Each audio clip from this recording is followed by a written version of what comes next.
Hey guys, welcome to another video. In today's video I'll be showing how to replace the radiator hoses.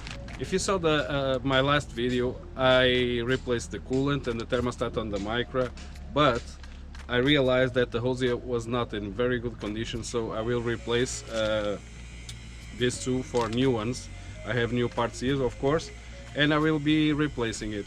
I'm making this video because someone may be looking for just the hoses replacement, but actually I think I made a complete video about replace coolant, thermostat, and you can see it replacing the hoses also. I will not be talking too much because it's very whiny and my camera captured all the whine. So if you are not a subscriber, please just subscribe, of course, and don't forget the thumbs up. Okay, let's go.